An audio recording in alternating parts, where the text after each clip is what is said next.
ஏசாயா 7வது அதிகாரம் அதனுடைய 9வது வசனத்தை வாசிக்க கேட்கலாம். எப்ராயிமின் தலை சமாரியா, சமாரியாவின் தலை ரெமலியாவின் மகள். நீங்கள் விசுவாசியாவிட்டால் நிலை பெற மாட்டீர்கள். சீரியாவின் ராஜாவும் இஸ்ரவேலின் ராஜாவும் யூதாவின் ராஜாவாகிய ஆகாசின் நாட்களிலே யூதாவுக்கும் தாவீதின் குடும்பத்துக்கு விரோதமாய் அவர்கள் திட்டம் பண்ணி வருகிறார்கள். ஆனால் அவர்கள் நினைத்தது போல இவர்களை பிடிக்க கூடாமற் போயிற்று. இந்த செய்தி அறிந்தது, இவர்கள்லாம் சேர்ந்து இருக்கிறாங்க, நமக்கு அகேன்ஸ்டா இருக்கிறாங்க என்கிற செய்தி அறிந்ததும் ஆகாசுடைய இருதயம் காட்டில் உள்ள மரங்கள் காட்டில் அசைவது போல அசைய ஆரம்பிக்கிறது. இந்த நேரத்தில் தான் கர்த்தர் ஏசாயா தீர்க்கதரிசியை கொண்டு ஆகாசோடு பேசுகிறார். என்ன பேசுகிறார் என்றால், அதனுடைய 4 முதல் நீங்க பார்த்தீங்கன்னா, சீரியர் எப்ராயிமோடும் ரெமலியாவின் மகன் தான் இஸ்ரவேலின் ராஜா. ரெமலியாவின் மகனோடும் உனக்கு விரோதமாய் துராலோசனை பண்ணி நாம் யூதாவுக்கு விரோதமாய் போய் அதை நெருக்கி அதை நமக்குள்ளே பங்கிட்டு கொண்டு அதற்கு தபேயாலின் குமாரனை ராஜாவாக ஏற்படுத்துவோம் என்று சொன்னது நிமித்தம் அவர்கள் என்னெல்லாம் சொல்றாங்க, நாம அதற்கு விரோதமாய் போய் அதை நெருக்கி அவனை மாத்திட்டு இவனை வைக்கலாம், இப்படி எல்லாம் சொன்னது நிமித்தம் நீ பயப்படாமல் அமர்ந்திருக்கப்பார். தொடர்ந்து வாசியுங்கள். இந்த 2 புகைகிற கொள்ளிக்கட்டைகளாகிய சீரியரோட வந்த ரேத்சீனும் ரெமலியாவின் மகனும் கொண்ட உக்கிர கோபத்தின் நிமித்தம் உன் இருதயம் துவள வேண்டாம். கர்த்தராகிய ஆண்டவர் அந்த ஆலோசனை நிலை நிற்பதில்லை, அதன்படி சம்பவிப்பது இல்லை என்று சொல்லுகிறார். எந்த ஆலோசனை நிலை நிற்காது? என்ன துர் ஆலோசனை? யூதாவுக்கு விரோதமாக போய் அதை நெருக்கி போடுவோம் என்கிற இது நிலை நிற்காது, இப்படி நடக்காது. இப்படி சொன்னது யாரு? சத்தமா சொல்லுங்க, இருக்கிறீங்களா? ஆமென். இப்படி சொன்னது யாரு? இனி ஒரு வசனத்தை வாசியுங்கள். 2 நாளாகமம் 28வது அதிகாரம். இந்த சம்பவம் தான் அங்க டீட்டெயிலா கொடுக்கப்பட்டிருக்கிறது.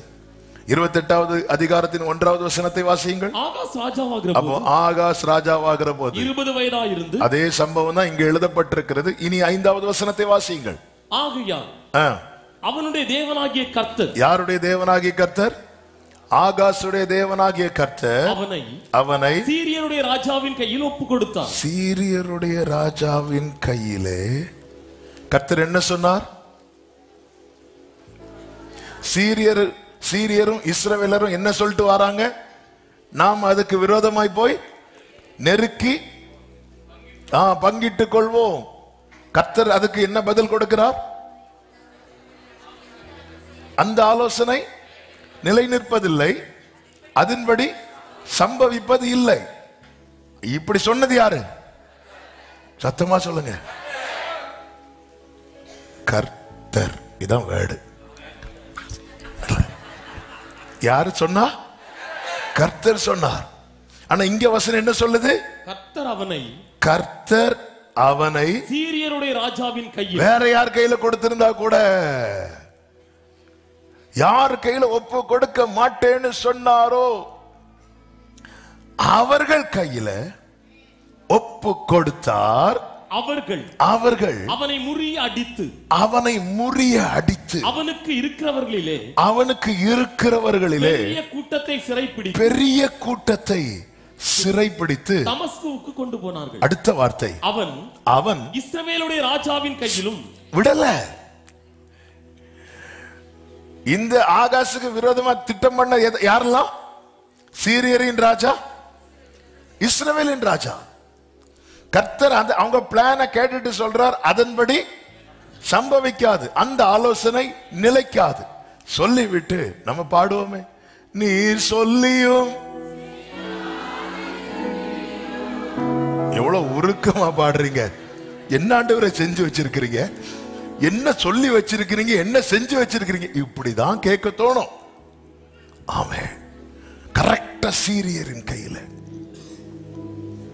கர்த்தர் அவனை இஸ்ரவேலுடைய ராஜாவின் கையிலும் ஒப்பு கொடுக்கப்பட்டான். இவன் அவனை அவன் அடிச்ச அடி இல்ல. ஆண்டவரே, நான் கேட்ட வாக்கு தத்துவம், நான் உன்னை விட்டு விலகுவதும் இல்லை, உன்னை கைவிடுவதும் இல்லை. ஆனா என்னுடைய புலம்பல், தேவனை ஏன் என்னை கைவிட்டீர்? ஹல்லேலூயா. ஏன் ஆண்டவர் என்ன சொல்றாரோ அதற்கு எதிராய் நடக்குது. கர்த்தரும் சப்போர்ட் பண்றாரு. அப்ப நான் அப்பவே பயந்துட்டு இருந்தேன், அப்படியே விட்டுருக்க வேண்டியதானே. பயந்துட்டு இருந்த என்ன கூப்பிட்டு பயப்படாதேன்னு சொல்லி மாட்டி விட்டுட்டீரு ஆண்டவரே. ஆமே.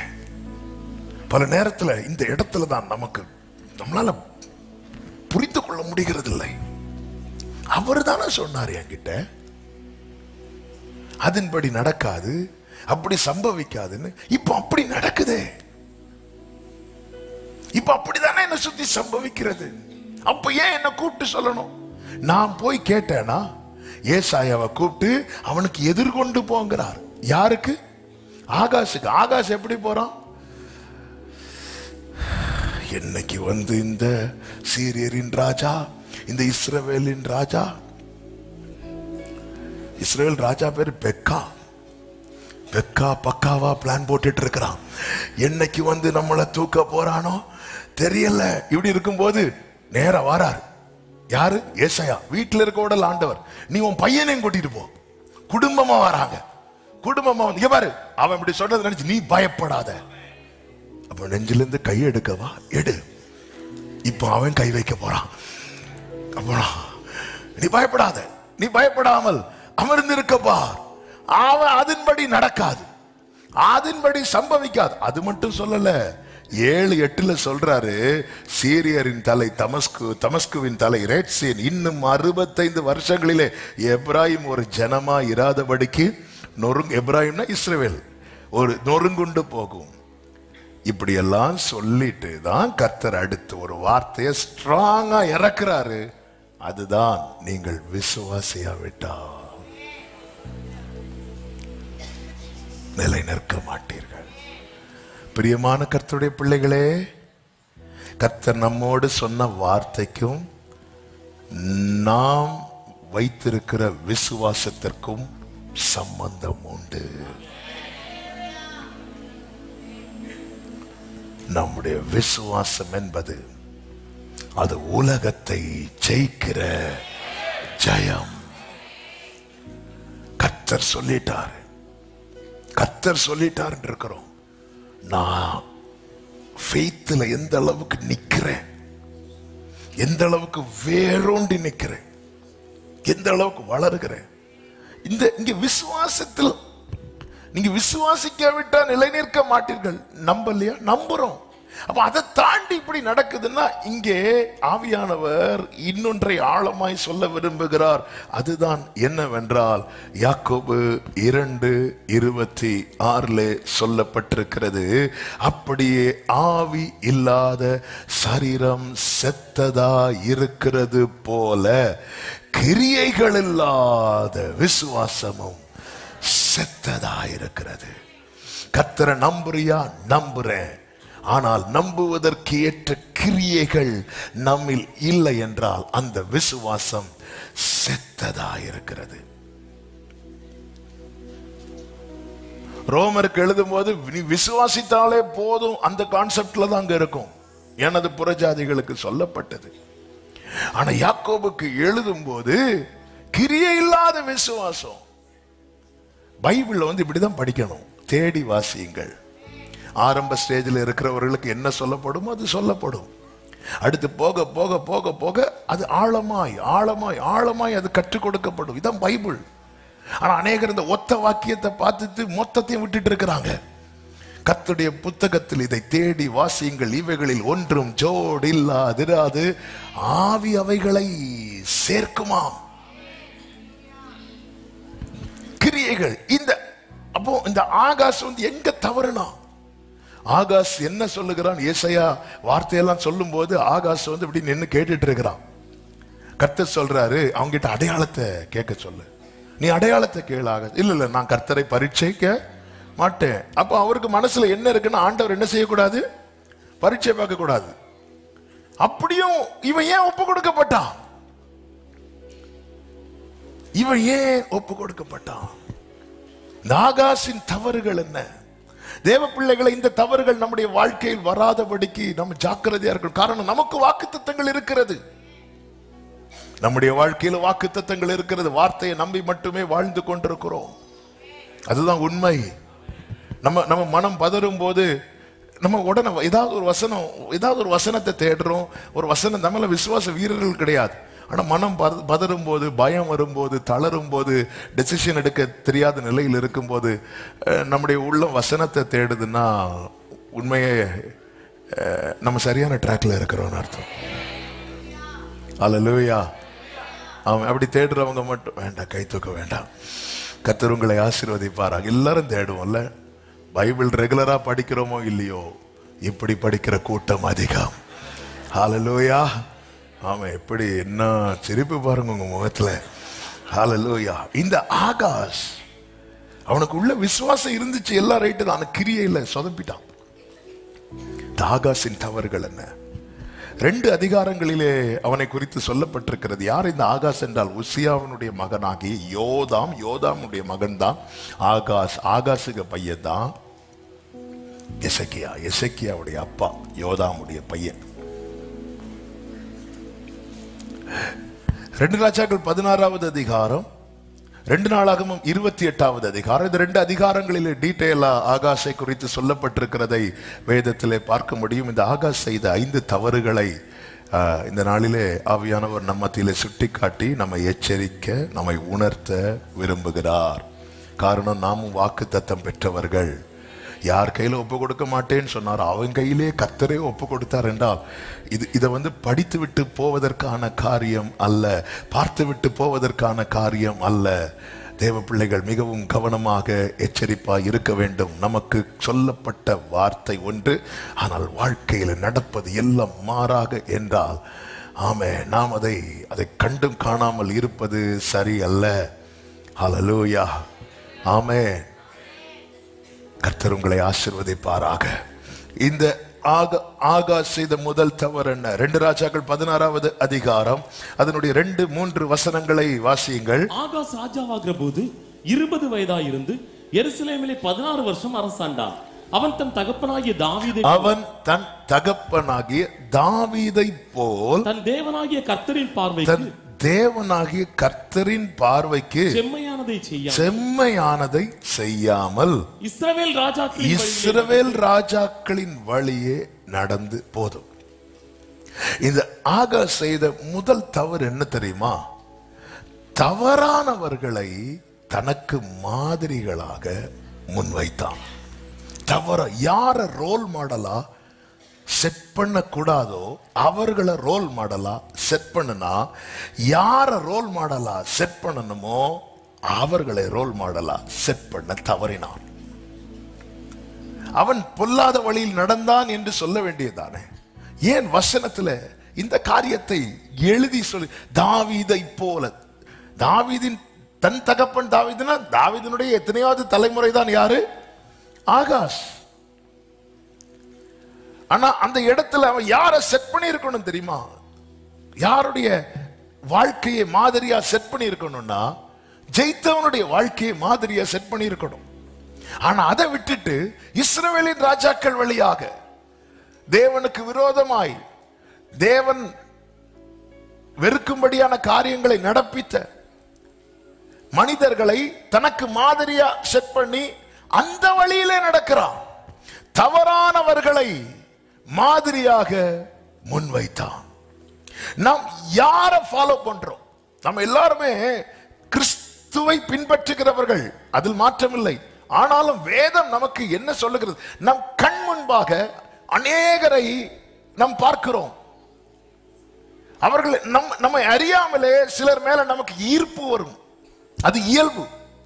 உலகத்தை பொறுத்த வரைக்கும், வாலிபர்களை பொறுத்த வரைக்கும் நீங்க பாத்தீங்கன்னா இன்னைக்கு சினிமா பைத்தியங்களாக இல்ல, எவ்வளவு அப்படி இவங்க தான் எங்க ஹீரோ அப்படின்னு சொல்லி ரோல் மாடலா வச்சிருக்கிறாங்க. ஸ்போர்ட்ஸ்ல அது வேற லெவல்ல. ஒவ்வொரு காரியத்திலும் மனிதர்களை, தங்களை கவர்ந்த மனிதர்களை கொண்டாட ஆரம்பிக்கிறார்கள். அநேகர் அவர்களை பின்பற்ற ஆரம்பிக்கிறார்கள். அவர்களைப் போல ஹேர் ஸ்டைல், அவர்களைப் போல மேக்கப், அவர்களைப் போல ட்ரெஸ், எல்லாமே. வாக்குத்தத்தத்தை உடைய ஒரு தேவ பிள்ளை யாரை மாதிரியாக வைத்திருக்கிறோம் என்பது மிக மிக மிக மிக மிக மிக மிக மிக மிக மிக மிக மிக மிக மிக முக்கியமானது. பிலிப்பியருக்கு எழுதும் போது பவுல் சொல்லுகிறார், 3வது அதிகாரம் அதனுடைய 17வது வசனத்திலே, சகோதரரே நீங்கள் என்னோட கூட பின்பற்றுகிறவர்களாகி நாங்கள் உங்களுக்கு வழிகாட்டுகிறபடி நடக்கிறவர்களை மாதிரியாக நோக்குங்கள். நல்ல பிரசங்கம் பண்ணுகிறவர்களை மாதிரியாக நோக்குங்கள் அப்படின்னு பைபிள் சொல்லல. நல்ல பாட்டு பாடுகிறவர்களை மாதிரியாக நோக்குங்கள். எல்லாரையும் பாருங்க, ஆனா உன் லைஃப்க்கு முன்னாடி நீ யாருடைய லைஃபை செட் பண்ணி இருக்கிற என்பது நாளைக்கு நீ நிக்க வேண்டுமா விழ வேண்டுமா என்பதை தீர்மானிக்கும். நீங்கள் என்னோடு கூட, இந்த வேர்டு ரொம்ப முக்கியமானது. சிம்பிளா இங்க பாரு, நான் தான் நிறைய நிருபம் எழுதுனது நான் தான், என்ன ஃபாலோ பண்ண, அப்படி சிம்பிளா பவுல் சொல்லிட்டு போயிருக்கலாம்ல. இல்ல, நாங்கள் உங்களுக்கு வழிகாட்டுகிறபடி நடக்கிறவர்களை, நாங்கள் உங்களுக்கு வழிகாட்டுகிறபடி. ஐயோ இவங்க நல்ல ஊழியம் பண்றாங்க, அதனால இவங்கள ஃபாலோ பண்ணுவோம். இவங்க நல்ல பிரீச் பண்றாங்க, இவங்கள ஃபாலோ பண்ணுவோம். ஐயோ இவங்க என்ன மாதிரி பாட்டு பாடுறாங்க, இவங்கள இப்படி அல்ல, இப்படி ஃபாலோ பண்ண கூடாது. ஆமென், ஹல்லேலூயா. இப்போ இந்த கிறிஸ்தவ உலகத்துல இந்த வார்த்தையும் வாயில வந்துட்டு, என்ன வார்த்தைன்னா, நாங்க உங்களுக்கு பெரிய ஃபேன். இங்க பெரிய ஃபேன் போட முடியாது. பெரிய ஃபேன்லாம் சில சர்ச்சில் இருக்கு. ஆமென், இல்ல, ராங்.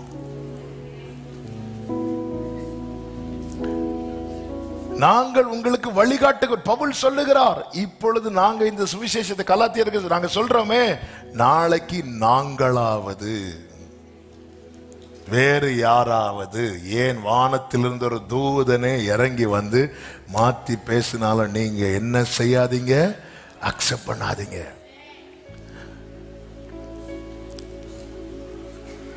நமக்கு முன்பாக யாரை மாதிரிகளாய்,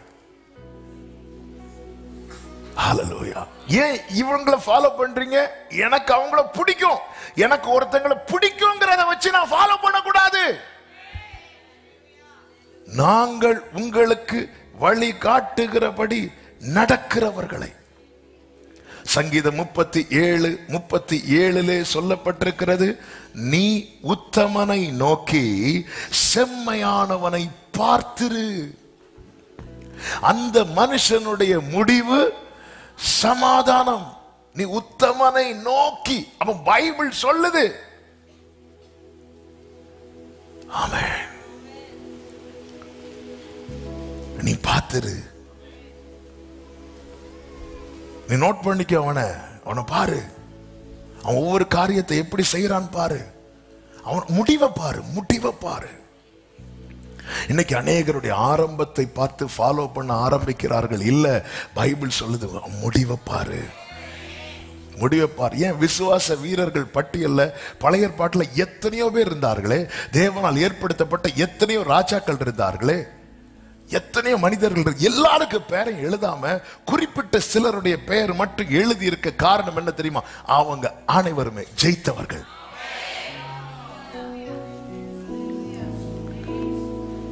அடிக்கடி சொல்லுகிற வார்த்தை மீண்டும் சொல்லுகிறேன், பரலோகத்திலே தோற்கிறவர்களுக்கு இடமில்லை, நரகத்திலே ஜெயிக்கிறவர்களுக்கு இடமில்லை.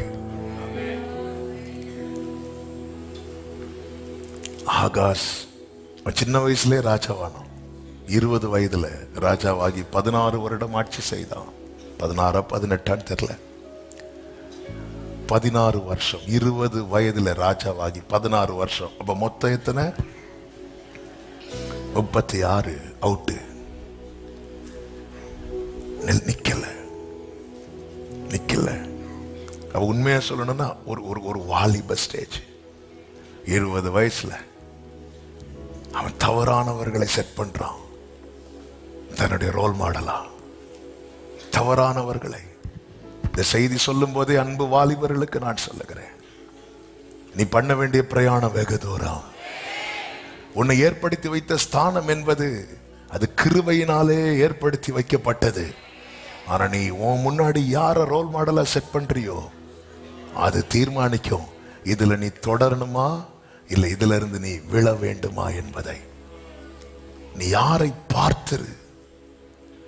நம் மனதை கவரும்படியான காரியங்கள் சிலர்கிட்ட வெளிப்பட்டா அவர்கள் மேல நமக்கு ஒரு ஈர்ப்பு வரும். அந்த ஈர்ப்பு தான் அவங்கள ஃபாலோ பண்ண ஆரம்பிக்கும். இன்னைக்கு அப்படியே இருக்குல்ல, நாங்க ஃபாலோ பண்றோம். எதுல? இன்ஸ்டால.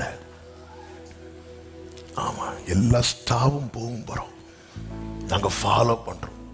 கடந்த நாள்ல ஒரு தம்பியை கூட்டு பேசிட்டு இருந்தேன். அவன் இன்ஸ்டா எடுறா அப்படின்னு எடுத்து அவன் 5000 பேரை ஃபாலோ பண்ணியிருக்கான். டேய் என்னடா இது அப்படின்னு கேட்டு, அண்ணே முந்தி நான் 8000 பண்ணியிருந்தேனே, இப்ப நான் 3000 குறைச்சிட்டேனே. ஏதோ அவனுக்கு சாட்சியாது. நீ ஒவ்வொருத்தரையா ஃபாலோ பண்ணி பிரியமானவர்களே, எவ்வாக்கு தத்தத்தை உடையவன் தாவீதுக்கு ஸ்தானத்துல இருக்கிறான். இவன் வந்து தாவீதின் ஸ்தானத்துல வந்து இருக்கிறான். தாவீது யார்? இருதயத்துக்கு ஏற்றவர்கள் இருந்த இடத்துல இன்னைக்கு வந்து நீங்க உட்கார்ந்து இருக்கிறீங்க, நான் நிக்கிறேன்.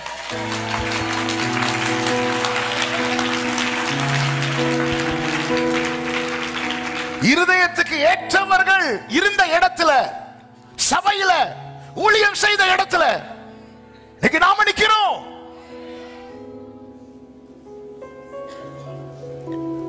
யாரை செட் பண்றோம்? ஆனா எசேக்கியாவை பாருங்க. எசேக்கியா அவங்க அப்பா ஆகாச கூட செட் பண்ணல, தாவீதை செட் பண்ணி வைக்கிறான். அப்பா தோக்குறான், பையன் ஜெயிக்கிறான்.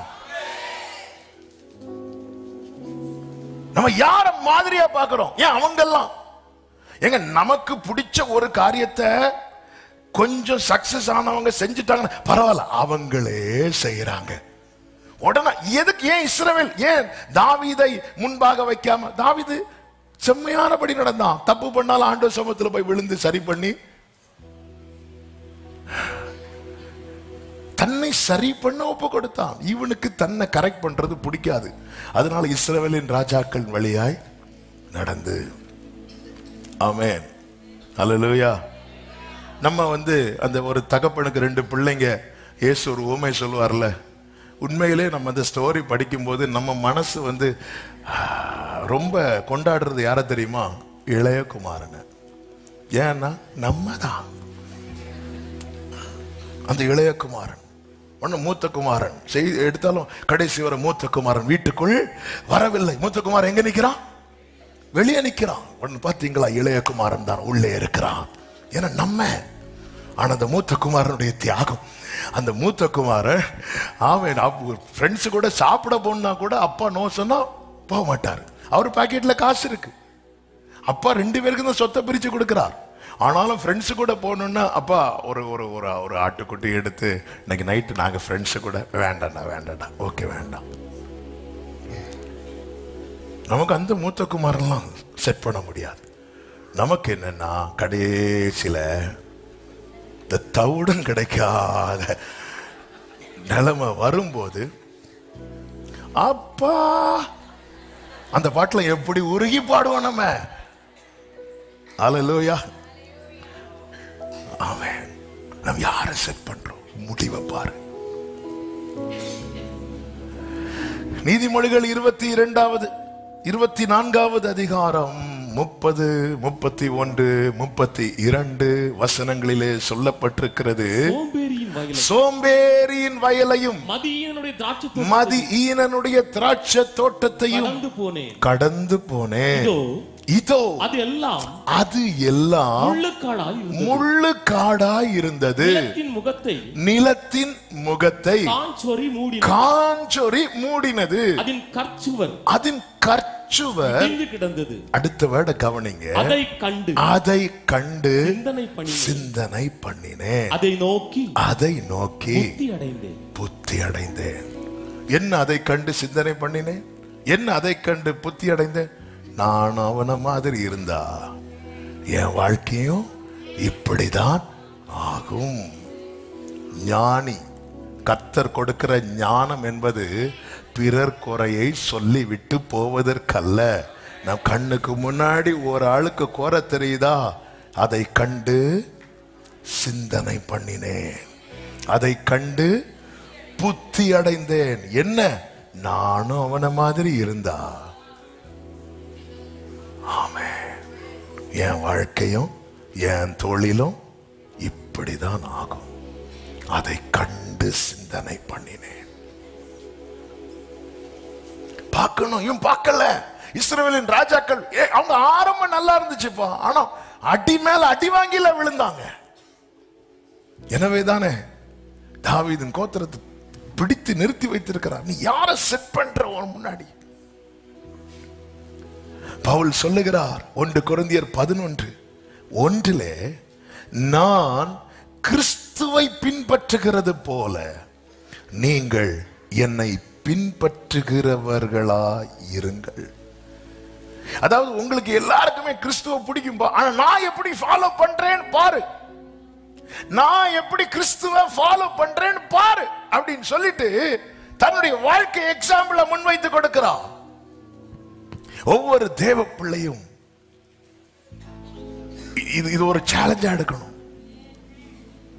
நான் கிறிஸ்துவை பின்பற்றுகிறது போல. இன்னைக்கு நம்ம பிள்ளைகளை பார்த்து சொல்ல முடியுமா, இங்க பாருப்பா உங்க அப்பா கிறிஸ்துவை பின்பற்றுகிறது போல நீ பின்பற்றினா போதும், அப்படி சொல்ல முடியுமா? இல்ல. நம்ம என்ன சொல்லுவோம், இங்க பாருப்பா நீ உங்க அப்பா மாதிரி இருக்கக்கூடாது, உங்க அம்மா மாதிரி இருக்கக்கூடாது, நீ நல்ல பிள்ளையா இருக்கணும், சரியா? அதாவது சில சொல்லுவாங்க, சரி நானாவது. சிலர் பாருங்க அவங்க சர்ச்சைக்கு வர மாட்டாங்க, ஆனா பிள்ளைகளை எழும்பு சர்ச்சைக்கு போ, அவங்க சர்ச்சைக்கு வர மாட்டாங்க. சில சொல்லுவாங்க எங்க வீட்டுக்காரர் ரொம்ப நல்லவர். எப்படிங்க நல்லவர்? அவர் வராட்டி எங்களை கரெக்டா ஆட்டோக்கு ரூபா தந்து அனுப்பி விட்டுருவாரு. உங்களை அனுப்பி விடுறாருல. நான் கிறிஸ்துவை பின்பற்றுகிறது போல. பிலிப்பியர் 3 அவன் கிறிஸ்துவை ஏன் ஃபாலோ பண்றான், எதுக்காக ஃபாலோ பண்றான்னு சொல்லிட்டு பவுல் சொல்லுகிறார். எடுத்து வாசிக்க டைம் இல்ல, நீங்க வீட்டுல போய் படிச்சுக்கோங்க, எல்லாம் தெரிந்த வசனம் தான். கிறிஸ்துவை ஆதாயப்படுத்திக் கொள்ள. சிம்பிளா சொல்ல, கிறிஸ்துவ அடையணும், கிறிஸ்துவ அடையணும். I need Jesus. இன்னைக்கு கிறிஸ்துவை இதுக்குதான் ஃபாலோ பண்ணணும். இப்படிதான் பவுல் சொல்றார். நான் கிறிஸ்துவை, அதனுடைய 9வது வசனம், நான் கிறிஸ்துவை ஆதாயப்படுத்திக் கொள்ள. எனக்கு எனக்கு எனக்கு கிறிஸ்து தான். ஆனா மனுஷன் பல ஆதாயத்துக்காக கிறிஸ்துவினிடத்தில் வருகிறான். அப்படி நீ ஃபாலோ பண்ணாதங்கிறார். இப்படி கிறிஸ்துவினிடத்தில் பல காரியங்களுக்காய் வருகிறவர்கள் உண்டு. அவங்களை எல்லாம் நீ உன் ரோல் மாடலை செட் பண்ணாத.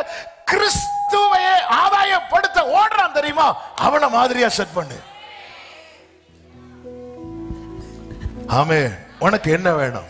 எனக்கு பார்வை வேணும். உனக்கு என்ன வேணும்? எனக்கு சுகம் வேணும். உனக்கு என்ன வேணும்? எனக்கு குஷ்டரோகம் மாறணும். உனக்கு என்ன வேணும்? என் காது கேட்கணும். உனக்கு என்ன வேணும்? என் வாய் பேசணும். உனக்கு என்ன வேணும்? என் சூமின கை நேராகணும். பவுலே, உனக்கு என்ன வேணும்? எனக்கு நீங்க வேணும்.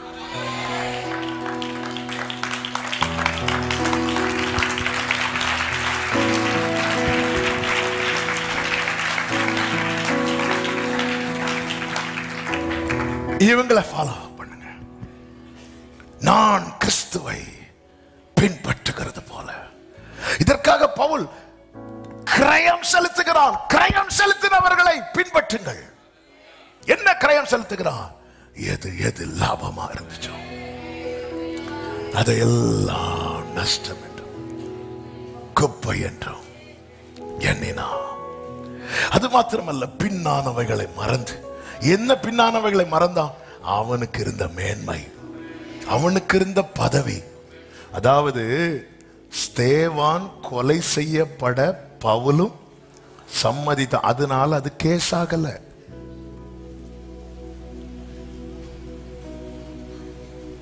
சும்மா ஒரு ஆளை கொன்னுட்டுலாம் போக முடியுமா? அப்ப எந்த அளவுக்கு பவர்ல இருந்திருக்கிறான் பாருங்க பவுல்.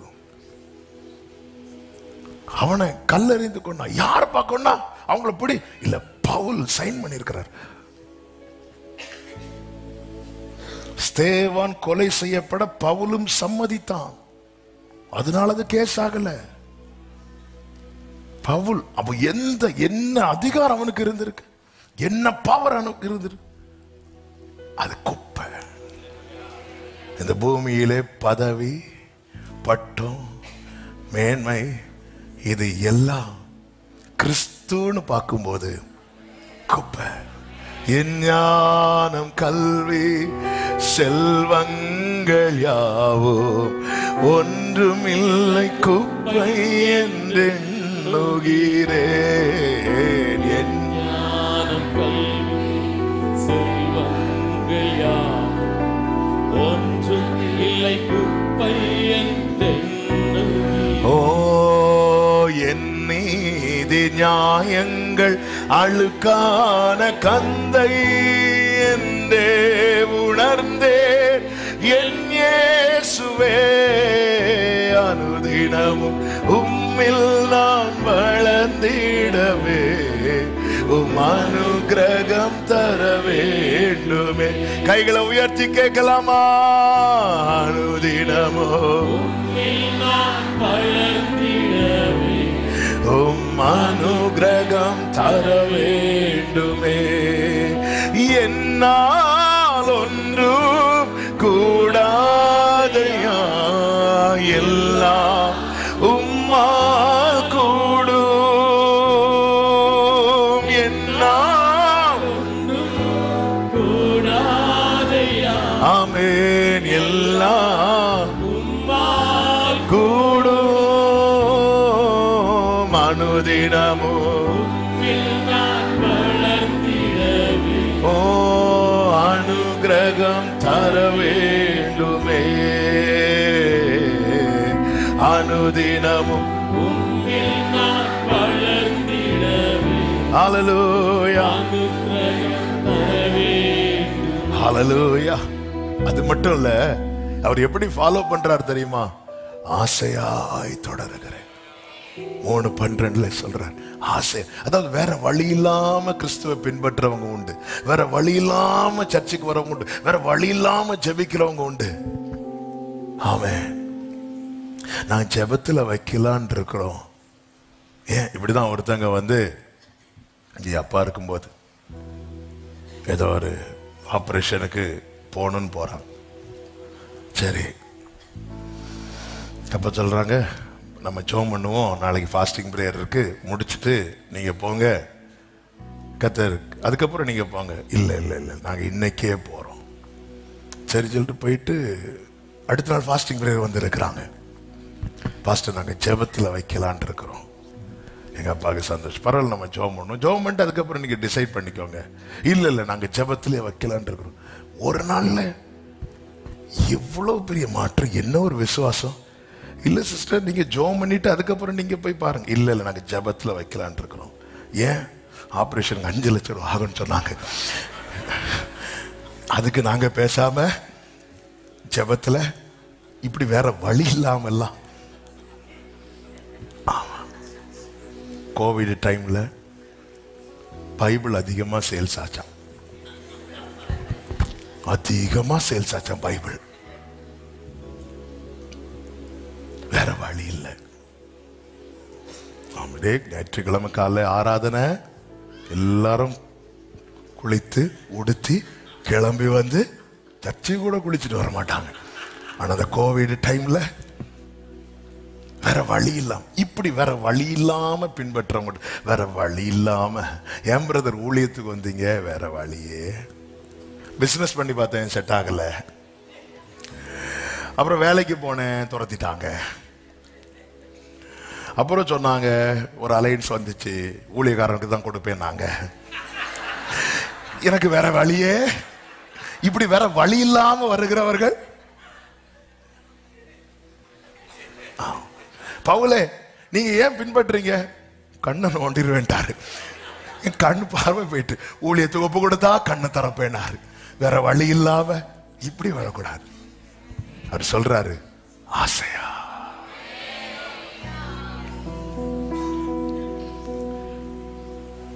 ஆசையாய் தொடர்கிறது.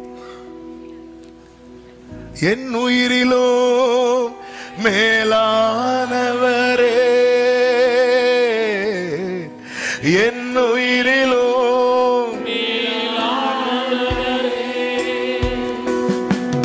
நீர் இல்லாமல் நான் இல்லை,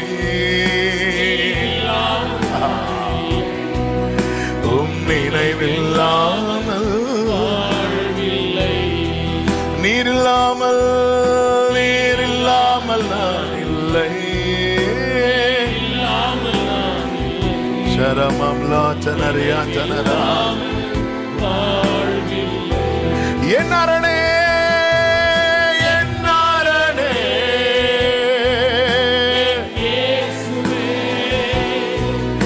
என் துணையே, ஆமென். சரம கலரியா சனரா ஏமம்ரோ ருசித்தவர்கள் வலது கரத்தை உயர்த்தி சொல்லுங்க, அனாதையான என்னை, அனாதையான என்னை அனைத்து சேர்த்த அன்பே, ஆதரவில்லா என்னை அபிஷேகித்த அன்பே, ஆமென். ஆதரவில்லா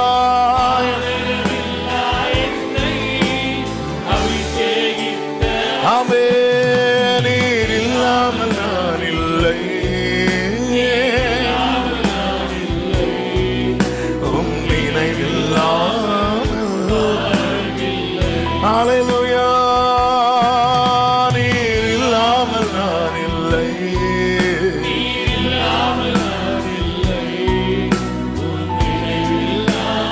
ஆமென். ஹல்லேலூயா. 20 சொல்றாரு, நம்முடைய குடியிருப்பு பரலோகத்தில் இருக்கிறது, அங்கே இருந்து கர்த்தராகிய இயேசு கிறிஸ்து என்னும் இரட்சகர் வர எதிர்பார்த்து கொண்டிருக்கிறோம். நித்தியத்தை நோக்கமாய் கொண்டிருக்கிறவர்களை நோக்கி பாருங்கள், அவங்கள ஃபாலோ பண்றங்க. இவங்களுடைய போக்கஸ் எங்க இருக்கு தெரியுமா? நித்தியத்தின் மேல இருக்கிறது. அது மாத்திரமல்ல, 10வது வசனத்திலே சொல்லுகிறார், அவருடைய மரணத்துக்கு ஒப்பான மரணத்துக்கு உள்ளாகி எப்படியாயினும் நான் மரித்தோரிலிருந்து உயிரோடு எழுந்திருப்பதற்கு தகுதியாகும்படி. இந்த வேர்டு தான் ஒரு நாள் என்ன, நம்ம 2 செய்தி கொடுத்தாலே ஏதோ கேப்ரியலுக்கு பக்கத்து சேர் போட்டு இருக்கிறது மாதிரி நமக்கு ஃபீல் ஆகும். ஆனா இவர் 14 நிருபம் எழுதினவர். அப்போஸ்தலர்கள் எல்லாரிலும் சிறியவன் என்று தன்னை சொன்னாலும் அப்போஸ்தலர் எல்லாரை விட அதிகமாய் பிரயாசப்பட்டவர். அவர் அதெல்லாம் வச்சு நான் பரலோகத்துக்கு போவேன்னு சொல்லவே இல்லை. அவர் சொல்றாரு, எப்படியாவது நான் தகுதியாயிரணும். அதன் அர்த்தம் என்ன? கடைசி வரை பயத்தோடு வாழ்கிறவர். கடைசி வரை நான் அந்த லாஸ்ட்ல, அதான் இந்த பிலிப்பியர்ல சொல்றாரு, நான் அடைந்தாயிட்டுன்னு சொல்லல, அப்படின்னா சொல்லவே இல்லை. நான் இப்போ தான் பரலோகத்துக்கு போயிடும், ஐயோ நான் அப்படி சொல்லல. ஆனா ஓட்டத்தை முடிச்சதுக்கு அப்புறம் சொல்றார், ஓட்டத்தை முடித்தேன். அது வரைக்கும் எவ்வளவு கேர்ஃபுல்லா இருக்கிறார் தெரியுமா? எனவேதான் பைபிள்ல ஒரு வசனம் உண்டு, எப்பொழுதும் பயந்திருக்கிறவன் பாக்கியவான். நம்ம ரட்சிக்கப்பட்டாச்சா? பட்டாச்சு, ஃபார்ம் டிக்கு. ஞானஸ்நானம் எடுத்தாச்சா? எடுத்தாச்சு, டிக்கு. அபிஷேகம் கிடைச்சா? கிடைச்சுன்னு நினைக்கிறேன், டிக்கு போட்டாச்சு. இப்போ வருக வந்தா டொக்கு. ஓட்டத்தை ஓடி முடிக்காம பவுலே சொல்றாரு, முடியாது. நம்ம அவர்கிட்ட போய் என்ன சொல்லுவோம்? என்ன சொல்லுவோம்? அவர் சொல்றாரு, நான் 14 நிருபம் எழுதுனது நான் பரலோகத்துக்கு போறது தகுதியானது கிடையாது, அதை வச்சு என் தகுதி தீர்மானிக்காதுன்னு அவர் சொல்றாரு. நம்ம இப்போ அவர்கிட்ட சொல்ல முடியுமா? அவர் எவ்வளவு டிராவல் பண்ணார் தெரியுமா? இன்னைக்கு இருக்கிற வசதிகள், இன்னைக்கு இருக்கிற இன்டர்நெட், இன்னைக்கு இருக்கிற எவ்வளவு வசதிகள் இருக்குல்ல, இது மட்டும் பவுலுக்கு இருந்திருந்தா, இது மட்டும் பவுலுக்கு இருந்த உலகத்தையே கலக்கியிருப்பார். அதான் பவுல். இன்னைக்கு இருக்கிற வசதிகள் மட்டும், இன்னைக்கு உடனே இங்க இருந்து சென்னைக்குன்னா ஃபிளைட்ல தான் போயிட்டு வரோம். இன்னைக்கு இருக்கிற வசதிகள், இன்னைக்கு ஊழியர்களுக்கு இருக்கிற வசதிகள், இன்னைக்கு இருக்கிற ஃபெசிலிட்டிஸ் பவுலுக்கு இருந்திருந்தா வேற. ஆனா பவுல் சொல்றாரு, அதை தகுதியாகவே கொண்டு வரல. அதை எப்படி கொண்டு வரார் தெரியுமா? அது என் மேல் விழுந்த கடமை. நம்ம 1 hour ஜோமன்னா 1 வருஷத்தை ஓட்டுவோம். அதை வச்சு சிலர் ஃப்ரிட்ஜில் வச்சு 1 மாசம் ஓட்டுறது போல, கடைசியில் ஏதாவது பிரச்சனை ஆனதுக்கு அப்புறம் பழையன ஒளிந்தன. அனுபவம் பேசுது பாத்தீங்களா? பவுல் இது எதையுமே தகுதியாவே கொண்டு வரலங்க. நான் ஃபர்ஸ்ட் சர்வீஸுக்கு போயிருவேன். இது தகுதியா? இது கடமை. எனக்கு சுகம் பலம் தந்திருக்கிறார். நான் அப்படி இருந்து நான் ஆராதனைக்கு வரலன்னா நான் கிருபையை போக்கடிக்கிறேன் தான் அர்த்தம். அதுக்கு பனிஷ்மெண்ட் வேற இருக்கு. பயந்து வந்து இருக்கிறோம். ஆமை தெரியாம 5 பாயிண்ட். எப்படியாவது நான் தகுதியாகும் படிக்கு. ஆமே, எப்படியாவது எப்படியாயினும் நான் மரித்தோரிலிருந்து உயிரோடு எழுந்திருப்பதற்கு தகுதியாகும் படிக்கு. ஒரு நாள் 19 ஆண்டி கூட பேசிட்டு இருக்கும் போது போன்ல அவங்க சொல்ற, தம்பி பவுல பாத்தீங்களா? அவர் கொரிந்தியருக்கு எழுதும் போது சொல்றாரு, நான் அப்போஸ்தலர் எல்லாரிலும் சிறியவன் சொல்றாரு. அப்ப அப்போஸ்தலர் சிறியவன் சொன்னவர் கடைசியில யாரா மாறி இருக்கணும்? அப்போஸ்தலர்ல பெரிய ஆளா மாறி இருக்கணும். ஆனா அவர் கடைசி நிருபம் தீமோத்தேயுக்கு எழுதும் போது என்ன சொன்னார் பாத்தீங்களா தம்பி? அதுக்கப்புறம் பார்த்து, ஆமா ஆண்டி என்ன சொன்னாரு? அவங்க சொல்றார், நான் பாவிகளில் பிரதான பாவிங்கிறார். என்ன மனுஷங்க அவரு! நாங்கெல்லாம் எவ்வளவு பெரிய சீனியர் தெரியுமா? எப்படிங்க பேதுரு பட்ட பிரயாசத்தை விட அதிகமாக பிரயாசப்பட்டவன், யோவான் பட்ட பிரயாசத்தை விட அதிக பிரயாசப்பட்டவன், Bible scholar second founder of the Christianity என்று போட்டுகிற பவுல் சொல்றாரு. கடைசியில் முடிக்கும் போது பாவிகளே பிரதான பாவினா. அதன் அர்த்தம் என்ன? உங்க கிருபை இல்லாம வாழ முடியாது, உங்க கிருபை இல்லாம வாழ தெரியாதப்பா, முடியாதப்பா. ஆமென். முடியாத யார செட் பண்ணி இருக்கிறோம்? நாங்கள் உங்களுக்கு போதித்ததை படியே நடக்கிறவர்களை. நம்ம ஒருத்தங்களை மாடலா செட் பண்ணும் போது அவங்க எவ்வளவு ஃபேமஸ் பார்க்க கூடாது, அவர்கள் எவ்வளவு வேதத்தோடு இணைந்திருக்கிறார்கள் என்று மட்டுமே பார்க்க வேண்டும். எல்லாரையும் நேசியுங்கள், எல்லாரோடும் பழகுங்கள், ஆனால் பின்பற்றுகிற காரியத்தில் கவனமா இருங்கள். ஆவியானவர் சபைகளுக்கு சொல்லுகிறதை காதுள்ளவன் கேட்க கடவன். 2வதாக அவன் செய்த தவறு என்ன தெரியுமா? கிருபையை உணரவில்லை. இவன் பாருங்க, தவறானவர்களை பின்பற்றின போது சீரியாவின் ராஜாவாகிய ரேட்சினும் இஸ்ரவேலின் ராஜாவாகிய பெக்காமும் எருசலேமின் மேல் யுத்தம் பண்ண வந்து ஆகாசை முற்றுகை போட்டார்கள். 2 ராஜாக்கள் 16:5 வாசியுங்கள். முற்றுகை போட்டார்கள், ஆனாலும் ஜெயிக்க மாட்டாதே போனார்கள். அதன் அர்த்தம் என்ன? எடுத்ததும் கர்த்தர் சீரியர் கையில ஒப்பு கொடுக்கல, எடுத்ததும் இஸ்ரவேலின் கையில ஒப்பு கொடுக்கல. கர்த்தர் அவனை தப்புவித்தார், கர்த்தர் அவனை பாதுகாத்தார். நாம் காக்கப்படுவதை வைத்து நாம ரொம்ப யோக்கியமானவங்க மட்டும் நினைக்க கூடாது. இப்படிதான் சிம்சோன் நினைத்தான், அகப்பட்டான். நான் தப்பு பண்ணி நான் தப்பு வைக்கப்பட்டேன்னா பரவாயில்ல, நான் பண்ணது தப்பா ஆண்டவர் நினைக்கல. அப்படி மட்டும் நினைக்கவே கூடாது. கிருபையை உணரல. கர்த்தர் இன்னும் அன்பு வைத்திருப்பதை, இந்த வார்த்தை அப்படியே சொல்லுகிறேன், கர்த்தர் என்னோடு பேசின வார்த்தை, அப்படியே எழுதி வைத்தேன். கர்த்தர் இன்னும் அன்பு வைத்திருப்பதையும் அவன் நிலை குலைந்து போவதை கொஞ்சமும் அவர் விரும்பவில்லை என்பதையும் அவன் உணராதிருந்தான். அவன் அவன் எல்லாம் போயிடக்கூடாது, அவன் நிக்கணும், அவன் சரிக்கிறக்கூடாது, அவன் விழுந்துடக்கூடாது. அதனால அவர்கள் ஜெயிக்க மாட்டாதே போனார்கள். ஃபர்ஸ்ட் அட்டெம்ப்ட்ல இந்த ஆகாஷ் போயிருக்க வேண்டியவன் கர்த்தர் விடல, கிருபையாய் காப்பாற்றினதை அவன் உணராதிருந்தான். லாயிசின் ஜனங்களை குறித்து வேதம் சொல்லுகிறது, தான் புத்திரர் போய் அந்த ஜனங்களை எல்லாம் இல்லாமாக்கிட்டாங்க, அழிச்சிட்டாங்க என்று நியாயாதிபதிகளின் புஸ்தகம் 18வது அதிகாரத்தில் சொல்லப்பட்டிருக்கிறது. அதுல ஒரு வார்த்தை சொல்லப்பட்டிருக்கும் பாருங்கள். அந்த லாயிஸ் ஜனங்களை குறித்து அதனுடைய 28வது வசனத்தை வாசியுங்கள். நியாயாதிபதிகள் 18:28. அது சீதோனுக்கு தூரமா இருந்தது. இந்த வார்த்தை கவனிங்க, வேற மனுஷரோட அவர்களுக்கு சம்பந்தம் இல்லாமலும் இருந்தபடியால் அவர்களை தப்புவிப்பார் ஒருவரும் இல்லை. ஹல்லேலூயா. பைபிளே சொல்லுது, நண்பர்களை சம்பாதித்துக் கொள்ள என்று. சிலர் பாருங்க, யாருக்கிட்ட எந்த கான்டாக்டும் வச்சிருக்க மாட்டாங்க,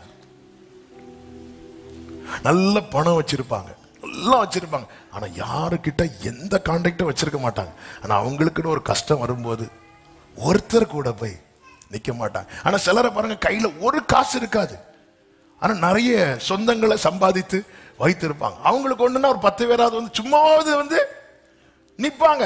இந்த பட்டணத்தை குறித்து நான் இதை எதுக்கு எடுத்தேன்னா அடுத்து சொல்ல வரேன். அந்த பட்டணம் என்ன சொல்லப்பட்டிருக்கிறது? வேறு மனுஷரோட அவர்களுக்கு சம்பந்தம் இல்லாமல் இருந்தபடியால் அவர்களை தப்புவிப்பார் ஒருவரும் இல்லை. ஆமென். இந்த வார்த்தையை படிக்கும் போது ஆண்டவர் பேசின வார்த்தை, உன்னை ஒவ்வொரு சூழலில் நான் தப்பு வைக்கிறேன், காப்பாற்றுகிறேன்னா இன்னும் உன் கூட எனக்கு சம்பந்தம் இருக்குன்னு தானே அர்த்தம். அந்த உறவு அற்று போகவில்லை என்று தானே அர்த்தம். எத்தனை பேர் அதை ருசிச்சிருக்கிறீங்க? நான் அக்கினி நின்று தப்பு வைக்கப்பட்டவன் சொல்றவங்க மட்டும் கைகளை உயர்த்தி ஆமென் சொல்லுங்க பார்க்கலாம். அந்த உறவு, இத உணராம இருக்கிறோம் தெரியுமா, இது நம்மை விழ வச்சிரும். ஆமென். உம்மை மறந்து வாழ்ந்தவன் நான், அது உமக்கே தெரியும். உம்மை மறுதலித்தவன் நான், இதை உலகே உதவாத எண்ணில் உதவாத நீங்க இல்லாம என் பொழுது. நல்ல புரிது. ஒவ்வொரு நாளும் நாம காலை கண் விழிக்கிறோம்னா உறவு அற்று போகவில்லை. இல்லைன்னா சத்துரு வரும்போது தப்புவிப்பார் இல்லாம. ஏன் தப்புவிப்பார் இல்லையா? அவர்கள் வேற மனுஷரோட அவர்களுக்கு சம்பந்தம். அவங்க எப்படி இருந்தாங்க தெரியுமா? 27வது வசனத்தை வாசிங்க. அந்த பட்டணத்தார் எப்படி இருந்தார்? பயப்படுத்துவார் இல்லாம, பயம் இல்லாமல் சுகமா இருக்கிற லாயிசூர். ஒரு பயம் கிடையாது, சுகமா இருந்தாங்க. அதனாலதான் எனக்கு என்ன, அவங்க யாரு கூடயும் சில சர்ச்சுக்கு வந்தாலும் பக்கத்துல இருக்கிற ஆளுக்கு கை கூட. நான் உங்களை சொல்லல, உங்களுக்கு ஃபீல் ஆகுதுன்னா உங்களை தான் சொல்லிட்டு இருக்கிறேன். ஆமென். ஹல்லேலூயா. ஆமென். பயம் இல்லாமல் சுகமா இருக்கிறவங்க மேல தான் புத்திரர் போய் என்ன பண்ணுனாங்கன்னா அக்கினியை கொளுத்துறாங்க. அவங்க வேற யாரோடு எந்த சம்பந்தமும் இல்லாததுனால அவர்களை தப்பு வைப்பார் இல்லை.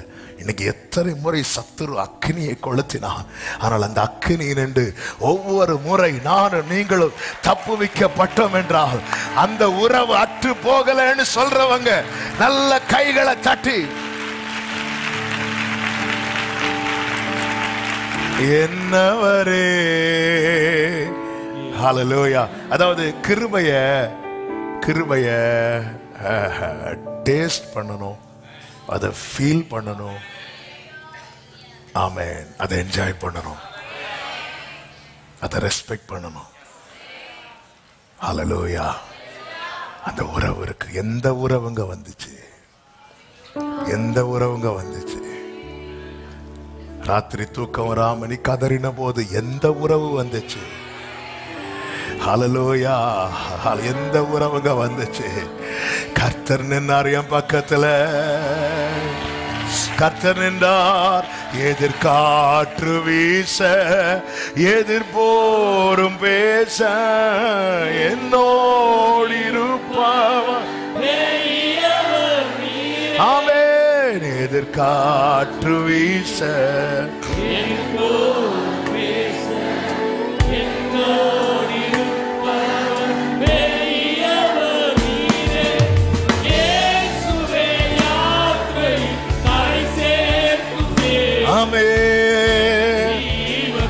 சமமரோ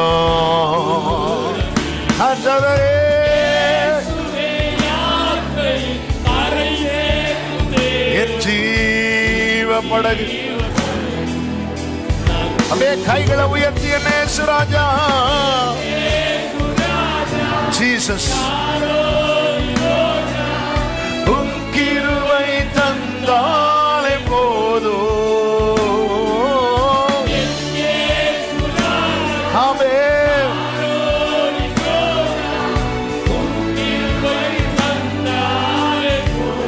அலைமோதும் வாழ்வில், அலைமோதும் வாழ்வில்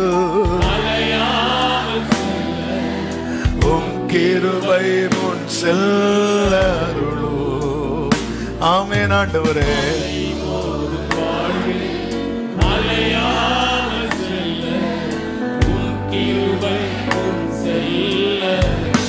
மூன்றாவதாக அவன் கர்த்தரை நாடாமல் மனிதர்களின் உதவியை நாடினான்.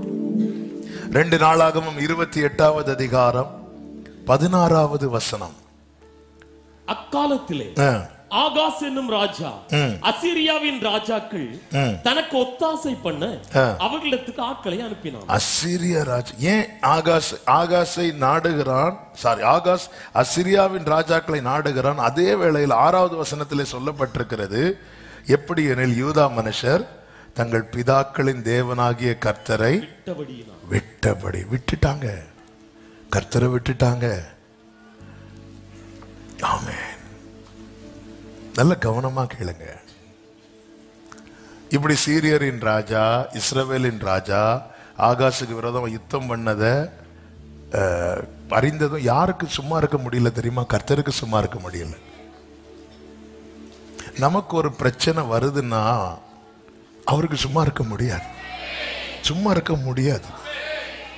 என் ஜனத்தின் உபத்திரவத்தை நான் பார்க்கவே பார்த்து, அவருடைய கூக்குரலை நான் கேட்கவே கேட்டு, அவருக்கு சும்மா இருக்க முடியல. முச்செடி ஆனால் அதில் எழும்புவார். அவருக்கு இருக்க முடியாது, இருக்க முடியல. அவரா போய் ஏசாயாவை தட்டி நீ போய் சொல்லு, அதன்படியெல்லாம் நடக்காது. இப்படி அவர் நிக்க அவரை விட்டுட்டு அசீரிய ராஜாக்கள் இடத்துல போகிறான். அசீரிய ராஜாக்கள் இடத்திலே போகிறான். அசீரியாவின் ராஜாவாகிய தில்காத் பில்நேசர் 20வது வசனம் அவனிடத்தில் வந்தான் இருக்கு. ஆனா அடுத்த வசனத்தில் என்ன சொல்லப்பட்டிருக்கு தெரியுமா? அவனை நெருக்கினானே அல்லாமல் அவனை பலப்படுத்தவில்லை. இதுக்கு சீரியர் கையிலே போ. சிலர் உதவி செய்வாங்கன்னு சொல்லிட்டு செய்வாங்க பாருங்க, வாழ்க்கையில மறக்க முடியாத அளவுக்கு செஞ்சுட்டு போயிருவாங்க. இதுக்கு நான் இந்த சீரியர் கையிலேயே அவனாவது ஒரே அடியா முடிச்சிருவான். இவங்க உதவி செய்யறாங்கன்னு சொல்லிட்டு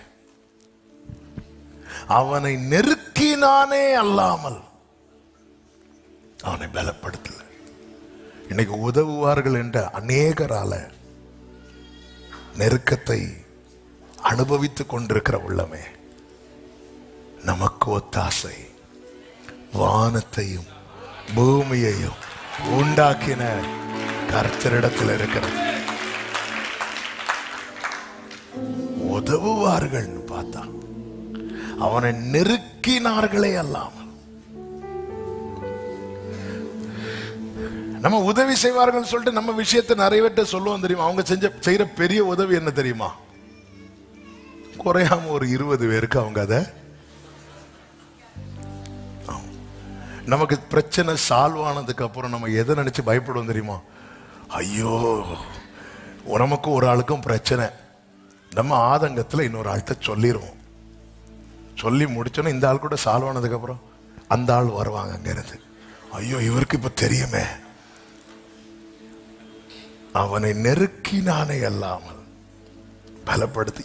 இவன் என்ன பண்றான் பாருங்க, 21வது வசனம். ஆகாஷ் கர்த்தருடைய ஆலயத்தில் ஒரு பங்கும் ராஜ அரண்மனையில் ஒரு பங்கும் பிரபுக்களின் கையில் ஒரு பங்கும் எடுத்து அசீரியாவின் ராஜாவுக்கு கொடுத்தும் வீட்டுல உட்கார வச்சு டீ போட்டு கொடுத்தும் அவனுக்கு உதவி கிடைக்கவில்லை. உதவி எப்படி கிடைக்கும்? உதவி வரும். நல்ல பாடும், பாட்டுக்கு ஒரு ஆகாசம் பாடி இருப்பான். நான் கர்த்தரை பரீட்சிக்க மாட்டேன்னு சொல்லிட்டு இருந்தவன். ஆமென். என்னெல்லாமோ செஞ்சு பார்க்கிறோம், யாருக்கு எல்லாமோ என்னெல்லாமோ செஞ்சு பார்க்கிறோம். நம்ம ஹெல்ப் பண்ணுவாங்கன்னு நினைச்சு மனிதர்களுக்கு செஞ்ச காரியம் இருந்தாலே நமக்கு பாதி கடன் தீந்துடும், பாதி பிரச்சனையே வந்திருக்காது. அவங்க பண்ணுவாங்க, இவங்க பண்ணுவாங்க. இவன் எடுத்து கொடுத்தும் அவனுக்கு உதவி கிடைக்கவில்லை. அப்ப மனிதர்களுடைய உதவி எங்க? கர்த்தர் அனுப்புவாருங்க. தாவீது என்ன சொல்லுகிறார்? எனக்கு அனுகூலம் பண்ணுகிறவர்கள் நடுவில் கர்த்தர் அதற்கான ஆட்களை கொண்டு வருவார். வசனம் இருக்குல்ல, 1 நாளாகமும் 12வது அதிகாரம் அதனுடைய 22வது வசனம் 23வது வசனத்தை பாருங்கள். அக்காலத்திலே நாளுக்கு நாள் உதவி செய்யும் மனுஷர் அவனிடத்தில் வந்து சேர்ந்தார்கள். அடுத்த வசனம், கர்த்தருடைய வாக்கின்படியே. இந்த கர்த்தருடைய வாக்கின்படியே இப்படிதான் படிக்கணும். நாளு கர்த்தர் அனுமதிக்கிறார். நமக்கு யார் ஃபேவரா இருப்பாங்க, நமக்கு யார் ஹெல்ப்ஃபுல்லா இருப்பாங்க. தாவீது அவர்களை தேடல, தாவீதை அவர்கள் தேடி வந்தார்கள். தாவீது கர்த்தரை தேடின போது 600 பேர் வந்து நிக்கிறாங்க தாவீது பக்கத்துல. 3 பராக்கிரமசாலிகள் வந்து நிக்கிறாங்க. இவங்களாம் கடைசியில யார் வந்து நிக்கிறா தெரியுமா? ஒருத்த யுத்த களத்துல உன் அகங்காரம், உன் திமிர் இப்படி பேசினது யாரு? அவனும் வந்து நிக்கிறான். இதெல்லாம் எப்படி சாத்தியமாச்சு? கர்த்தர் வீட்டை கட்டாராகி. இன்னைக்கு 4 பேர் நமக்கு ஹெல்ப்ஃபுல்லா இருக்கிறாங்கன்னா ஃபர்ஸ்ட் ஆண்டவருக்கு தேங்க் பண்ண பழகுங்க. ராயனுக்குரியதை ராயனுக்கு கொடுங்கள், தேவனுக்குரியதை தேவனுக்கு செலுத்துங்கள். ஹல்லேலூயா. உடனே ஆண்டவரை விட்டுறது. ஆசாவை குறித்து சொல்லப்பட்டிருக்கிறது. ஆசா ஆரம்பத்தில் யுத்தத்துக்கு போகும்போது என்ன பாட்டு பாடிட்டு போனான் தெரியுமா? பலனுள்ளவன் பலனற்றவன், பலனுள்ளவன் பலன் இல்லாதவன், யாராயிருந்தாலும் உதவிகள் செய்வது லேசா. என் இயேசு சொல்ல, உம்மை மாத்திரம் சார்ந்து உங்களை நம்பி நிக்கிறோன்னு சொன்னதும் கர்த்தர் இறங்கி சத்துருக்களை முறியடித்தார். இவன் வளர்ந்தான். இவன் வளர்ந்ததும் கொஞ்சம் இப்பதான் வசதி வந்துட்டு எல்லாம் வந்துட்டு இப்பொழுது கர்த்தரை தேடுவதை விட்டு விட்டான். அவன் கடைசியில் ஒரு வியாதிக்குள் வருகிறான். 2 நாளாகமும் 16:12 சொல்லப்பட்டிருக்கிறது. ஆசா அரசாண்ட 39ஆம் வருஷத்திலே தன் கால்களில் வியாதி கண்டு அவன் நோவு மிகவும் உக்கிரமாயிருந்தது. அவன் தன் வியாதியிலும் கர்த்தரை அல்ல பரிகாரிகளையே தேடினான். பிணியாளிக்கு மருத்துவர் தேவை. ஆனா அந்த மருத்துவர் கொடுக்கிற ட்ரீட்மெண்ட்ல சுகத்தை கொடுக்கிறது யாரு? கர்த்தர். எந்த ஒரு டாக்டர்கிட்ட போய் கேளுங்க, அவங்க என்ன சொல்லுவாங்கன்னு, கர்த்தருக்கு பயப்பட்டவங்க சொல்லுவாங்க, சுகம் தர்றது கர்த்தர், எங்களுக்கு முடிஞ்சதை நாங்க செய்யறோம். கர்த்தர் வாய்க்கப்படணும். எந்த ஒரு ட்ரீட்மெண்ட் ஆனாலும் சரி, பிணியாளுக்கு வைத்தியர் தேவை. இயேசுவே வாயை திறந்து சொல்றார். ஆனா நீ இயேசுவே விட்டுட்டு போனேன்னா, வேதம் என்ன சொல்கிறது? காரிய சித்தியோ கர்த்தரால் வரும். அவன் நோவு மிகவும் உக்கிரமா இருந்தது. அவன் தன் வியாதியிலும் கர்த்தரை அல்ல, எனக்கு ஆண்டவர் வேண்டாம், பரிகாரிகளையே தேடினான். ஆமே, நீங்க ஆண்டவர் விட்டுறாங்க, கர்த்தரை விட்டுறாங்க. சில ரதங்களை குறித்தும் சில குதிரைகளை குறித்து மேன்மை பாராட்டுவார்கள். நாங்க ஏன் மேன்மை பாராட்டல தெரியுமா? எங்க கிட்ட இல்ல. தாவீது கிட்ட ரதம் வந்துச்சு. அப்புறம் நம்ம என்னெல்லாம் பயங்கரமா அறிக்கை செய்யறோமோ அடுத்து அதுலதான் சோதனை வரும். அதனாலதான் பைபிள்ல சொல்லப்பட்டிருக்கு, கேட்பதில் தீவிரமாகவும் பேசுறதுல ஆரம்பத்துல வெறும் கோலும் தடியுமா தான் வாராரு. கவனு 5, அது என்ன பாட்டுப்பா, 5 கல்லு பையில கையில, இப்படிதான் வந்தாரு, எல்லாம் வந்து இருக்கிறாரு. இப்ப பார்த்தா ராணுவம் அப்படி ஜம்முன் இருக்கு. தாவீது கவுண்ட் பண்ணு என்னங்கிறார். யோவாப் சொல்ற, ராஜாவே வேண்டாம், இதை விட அதிகம் தருவார், எண்ணு. அவன் எண்ணு, இங்க பொண்ணு, வாத வாத எண்ணு. அப்புறம் பார்த்தா பொண்ணு நேர போய் விழுந்துட்டான். ஆண்டவரே சாரி ஆண்டவரே, அன்னைக்கு என்ன தாவீது சொன்ன, ரதங்களை குறித்து குதிரைகளை குறித்து மேலும் ஏன் அன்னைக்கு உன்ட்ட இல்ல, இப்போ ரதம் வந்ததும் எண்ணு. ஆமே இல்ல, நீ கர்த்தர் ஒத்தாசை, கர்த்தர் தருவாருங்க. கர்த்தர் சொன்னார், கர்த்தர் உனக்கு ஒரு வீட்டை கட்டுவார்னு வேதத்தில் இருக்கு. அந்த ரெஃபரன்ஸ் தெரியல, 2 ராஜாக்கள் 5 நினைக்கிறேன், தெரியல, நீங்க வீட்டுல போய் பாருங்க. 5 நிமிஷம் தான் இருக்கு, அதான் சொன்னேன். ஒரு குறிப்பிட்ட கூட்டத்தார் வந்து தாவீதுக்கு வீட்டை கட்டினார்கள் இருக்கு. கர்த்தர் வீட்டை தருவார்னா கண்ணை திறந்து பார்த்தது ஃப்ரெண்ட்ல அப்படி ஒரு வீடு இருக்கும், அப்படி கிடையாது. வருவாங்க, ஆனா நீ கர்த்தரை தேடு. உனக்கு அனுகூலம் யார் யார் மூலமா வரணுமோ அதுதான் தேவ தயவு, மனுஷ தயவு. ஆனா கர்த்தரை விட்டுட்டு எனக்கு இவங்க இருக்கிறாங்க, அநேகரை சீக்கிரம் அனுப்பி விடுறதே நம்ம தான். கொஞ்ச நாள் கூட இருந்திருப்பாங்க, எனக்கு இவங்க இருக்கிறாங்க அவங்க இருக்கிறாங்க, திடீர்னு ஐயோ போயிட்டாங்களே. நான் உங்களை நம்பிதான் இருக்கிறேன் யாராவது சொன்னாங்கன்னா கேர்ஃபுல்லா இருந்துக்கோங்க. ஆமே, நம்முடைய சகாயம் வானத்தையும் பூமியையும் உண்டாக்கின. ஹல்லேலூயா. 4வதாக அவன் செய்த தவறு என்ன தெரியுமா? நெருக்கப்பட்டும் மனம் மாறவில்லை. 2 நாளாகவும் 28, 22 வாசியுங்க. தான் நெருக்கப்படுகிற காலத்திலும் கர்த்தருக்கு விரோதமாய் அந்த ஆகாஷ் என்னும் ராஜா துரோகம் பண்ணிக்கொண்டே இருந்தான். அதை விடவே இல்லை, பண்ணிட்டுதான் இருந்தான். நெருக்கப்படுகிற காலத்திலும் ஒரு அடி வந்துச்சு, எழும்ப வேண்டாமா? அதுதான் எரேமியாவை கொண்டு கேட்கிறார், விழுந்தவன் எழும்புகிறது இல்லையோ? சரி விழுந்துட்டப்பா, சரி எழும்புறதுக்கு நான் கோபம் 1 நிமிஷம் அடிச்சுட்டேன், நீ விழுந்துட்ட, நான் எழும்புறது, நான் கை தாரேன் உனக்கு.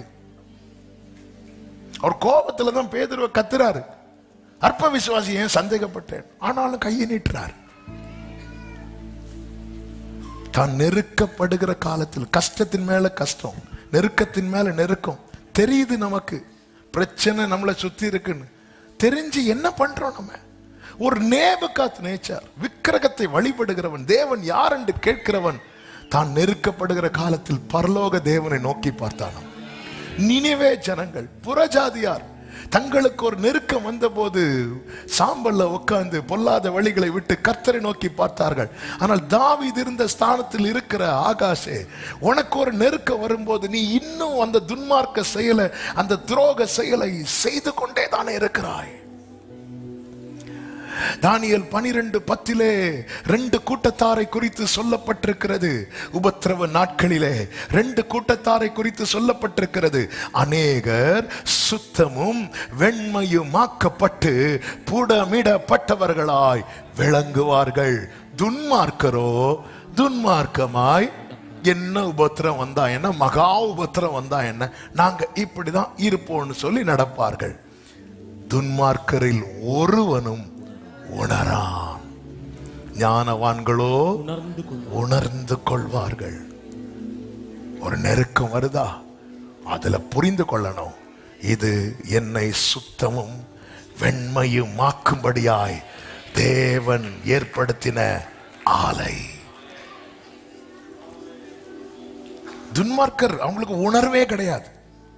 எத்தனை பட்டாலும் உணர்வே கிடையாது, என்ன பட்டாலும் உணர்வே கிடையாது. ஆனா ஞானவான்களோ, சரி இப்ப நான் தாழ்வில் இருக்கிறேன், ஆனாலும் கர்த்தர் ஜீவனோடு வைத்திருக்கிறார்.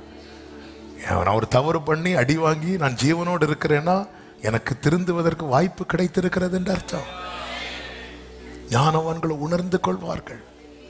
எத்தனை பேர் இன்னும் துணிந்து துணிந்து, இந்த பார்வோனை குறித்து சொல்லப்பட்டிருக்கிறது, அவன் நெருக்கப்படும் போது மோசையை கூப்பிட்டு ஜோம் பண்ணும்பான். தனக்கு லெகு உண்டாயிற்று என்று கண்டபோது திருப்பி இருதயத்தை கடினப்படுத்தினான் என்று சொல்லப்பட்டிருக்கிறது. நெருக்கப்பட்டு மனம் மாறவில்லை. 5ஆவதாக அவன் பண்ண அடுத்த பெரிய தப்பு என்ன தெரியுமா? 2 நாளாகவும் 28, 23 வாசியுங்கள். எப்படி என்றால், சீரிய ராஜாக்களின் தெய்வங்கள் அவர்களுக்கு துணை செய்கிறபடியால் அப்படிங்களா. ஏன் சீரியர் ஜெயித்தாங்களாம்? ஆகாஷ் என்ன சொல்றான்? தெய்வங்கள் அவர்களுக்கு துணை. ஆனாலும் என்ன சொல்லல, நான் தப்பு பண்ணதுனால அவங்க சொல்ல மாட்டான். ஆமே. பொதுவாகவே இந்த பாரம்பரிய பெந்தகோஸ்தேல ஊர்ன மக்கள் தங்கள் தவறுகளை ஒத்துக்கொள்ளவே மாட்டாங்க. ஆமே, ஒத்துக்கவே மாட்டாங்க. ஏன்னா அவங்க பிறந்து வளர்ந்ததே, நாங்களும் பிறந்து விழுந்ததே பலிபீடத்துல தான். நாங்க சொந்தக்காரங்க ஃபங்க்ஷனுக்கு நிறைய போனோமோ இல்லையோ, எல்லா மீட்டிங்லயும் நாங்க இருப்போம். தலைமுறையா நாங்கெல்லாம் சாதாரண பெந்தேகோஸ்தே கிடையாது, ஃபுல் காஸ்பல் ஆக்கும். தப்பு ஒத்துக்கவே அவன் பாருங்க எப்படி மாறான் பாருங்க. நான் தப்பு பண்ண, நான் ஆண்டவரை தேடல, அதனாலதான் அவன் ஜெயித்தான். மோசையின் கை தாழ்ந்ததுனாலதான் அமலேக்கின் கை, இதெல்லாம் தெரிஞ்சவன் தானே. அப்ப நம்ம கிட்ட தான் தப்பு இருக்கு. நம்ம இல்ல அவங்க ஏன் ஜெயித்தாங்க தெரியுமா? அவர்களுடைய தெய்வங்கள் அவர்களுக்கு. ஆண்டவர் ஏன் துணை செய்யல? உன் ஆண்டவர் உன் கூட இல்லையா, நீ ஆண்டவர் கூட, அதெல்லாம் நாங்க பார்க்க மாட்டோம். நாங்க அந்த சைடு தான் பார்ப்போம். நம்ம எல்லாம் அடுத்த ஆளை பார்த்து பார்த்து பார்த்து பார்த்து பழகிட்டோம். நம்மளை பார்க்கிற ஒரே இடம் கண்ணாடி. அதுவும் எதுக்கு தெரியுமா? 4 பேர் நம்மளை பார்க்கறதுக்கு. ஆமே.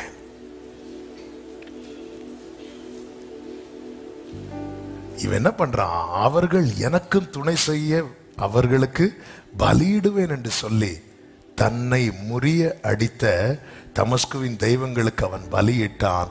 ஆனாலும் அது அவனும் இஸ்ரவேல் அனைத்தும் நாசமாகிறதற்கு வழிபாட்டை மாட்டினான். வழிபாட்டை மாட்டினான். எதுக்கும் அங்க ஒண்ணு போட்டுட்டு வருவோம், எதுக்கும் அங்க ஒரு கொளுத்தி வைப்போம், பின்னாடியே கொளுத்துவார். வழிபாட்டை மாட்டினான்.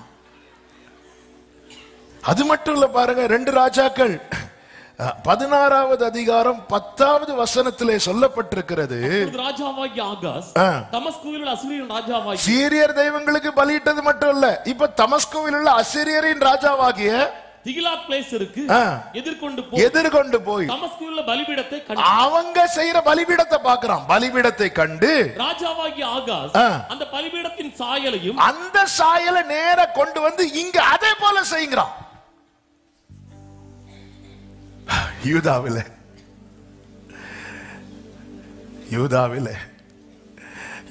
தேவன் தெரிந்தெடுத்த கோத்திரம். மோசே கிட்ட கர்த்தர் என்ன சொல்வார் தெரியுமா? எபிரேயர் 8:5 இவர்கள் செய்யும் ஆராதனை பரலோகத்தில் உள்ளவைகளின் சாயலுக்கும் நிழலுக்கும் ஒத்திருக்கிறது. அப்படியே மோசே கூடாரத்தை உண்டு பண்ணுகையில் மலையில் உனக்கு காண்பிக்கப்பட்ட மாதிரியின்படியே நீ எல்லாவற்றையும் செய்ய எச்சரிக்கையா இரு என்று தேவன் அவனுக்கு கட்டளையிட்டிருக்கிறார். இது மாறாத பிரமாணம். நான் உனக்கு என்ன காட்டணும்? ஏன்னா இங்க நம்ம கூடி வர்றதெல்லாம் அந்த சாயலுக்கு ஒத்து இருக்கிறது. நாளைக்கு அங்கே அவர் சமூகத்திலே இங்கே ஆலயம் இருக்கிறது, அங்க நாளைக்கு கட்டிடமா ஆலயமா இருக்காது. ஹல்லேலூயா. அங்க அவர்தான் ஆலயம், அவர்தான் விளக்கு, அவர்தான் எல்லாம், அவர்தான் எல்லாம். அதுக்கு சாயல் தான் இது. உயர்த்துக்கிறோம், ஆராதிக்கிறோம். ஹல்லேலூயா. ஆனா இவங்க தமஸ்குல போய் அங்குள்ள பலிபீடம் அதை அப்படியே பின்பற்றணும். ஏன்னா அவங்க நல்லா இருக்கிறாங்கல்ல. அவங்க எப்படி பிசினஸ்ல வளர்ந்தாங்க? அது எங்கேயோ போய் ஒன்ன வாங்கி கொண்டு உள்ள வச்சாங்க. ஆமா, நீங்க வாங்கி கொண்டு வைங்க, உங்களை கொண்டு வைப்பாங்க. நீ இரத்தத்தால் மீட்கப்பட்டவள், நீ பிரித்தெடுக்கப்பட்டவள். நம்ம சைடு கரெக்ட் பண்ண மாட்டோம். அவங்க அவங்க அவங்க அவங்க அவங்க ஆமென். ஹல்லேலூயா. வழிபாட்டை மாற்றினா உன் தேவனாகிய கர்த்தர் ஒருவருக்கு ஆராதனை செய்வாயாக. மேலே வானத்திலும் கீழே பூமியிலும் அவர் ஒருவரே தேவன். ஹல்லேலூயா. கர்த்தரும் தேவன் என்றல்ல, கர்த்தரே தேவன். ஆமென் சொல்லுங்க பார்க்கலாம். இந்த ஆகாசனுடைய ஓட்டம் முடிந்தது. அவன் நெருக்கத்திலே மரித்தான். 2 நாளாகவும் 28, 27 சொல்லப்பட்டிருக்கிறது. ஆகாஸ் தன் பிதாக்களோடு நித்திரை அடைந்த பின்பு அவனை எருசலேம் நகரத்தில் அடக்கம் பண்ணினார்கள். ஆனாலும் இஸ்ரவேலின் ராஜாக்களின் கல்லறைகளில் அவனை கொண்டு வந்து வைக்கவில்லை. அவன் ஆரம்பம் நன்றாயிருந்தது, முடிவு இல்லாமலே போயிட்டு ஒண்ணுமே இல்லை. ஏதோ பிதாக்களின் கல்லறை பக்கத்துல வச்சாங்க. ராஜாக்களின் வரிசையில் அவனை பார்க்க முடியல. சவுல் மரித்த போது தாவீது பாடின புலம்பல் என்ன தெரியுமா? 2 சாமுவேல் 1:21 சவுல் தைலத்தால் அபிஷேகம் பண்ணப்படாதவன் போல் அவர் கேடகம் அவமதிக்கப்பட்டதே. சவுலுடைய ஆரம்பம் என்ன? அபிஷேகம் பண்ணப்பட்டவன். முடிவு எப்படி இருந்து தெரியுமா? ஒரு அபிஷேகம் பண்ணப்படாதவனுக்கு முடிவு எப்படி இருந்துச்சோ அப்படி இருந்துச்சு. ஆகாசுடைய ஆரம்பம் என்ன தெரியுமா? ராஜா. முடிவு என்ன தெரியுமா? இல்ல இல்ல, அவன் அந்த லிஸ்ட்லயே இல்ல. என்னை கேட்டுக்கொண்டிருக்கிற அன்பு சகோதரா சகோதரி, விசுவாசியா விட்டால் நிலைத்திருக்க மாட்டீர்கள். கிரியைகள் இல்லாத விசுவாசம் செத்தது. நாம் நம்முடைய வழிகளை பார்க்கணும், கிரியைகளை பார்க்கணும். ஆமே. நெருக்கத்தில் கர்த்தரை தேடுகிறோமா? கர்த்தரை நோக்கி பார்க்கிறோமா? அந்நிய ஜாதியார் அதை செய்யறாங்க. ஒரு நேபுகாத்நேச்சார், உயரமான சிலையை உண்டு பண்ணி வைத்து வழிபட்ட நேபுகாத்நேச்சார் தான் தாழ்விலே விழுந்த போது பரலோக தேவனை நோக்கி பார்க்கிறான். நினிவே பட்டணத்தார் நோக்கி பார்க்கிறார்கள். எனவேதான் கர்த்தருடைய கிரியைகளை அதிகம் கண்டு மனம் திரும்பாத பட்டணங்களை பார்த்து சொன்னார், நியாய தீர்ப்பின் நாட்களிலே உங்களுக்கு நேரிடுவதை பார்க்கிலும் சோதம் பட்டணத்தார்க்கும் நினிவே பட்டணத்தார்க்கும் நேரிடுவது லகுவாயிருக்கும். கர்த்தர் பேசிக்கொண்டே இருக்கிறார், கர்த்தர் பேசிக்கொண்டே இருக்கிறார். இன்னும் அந்த உறவு அற்று போகல. அதனால கிருபையினால நிக்கிறோம். நாம் நம்முடைய வழிகளை ஆராய்ந்து கர்த்தரிடத்தில் திரும்புவோம்.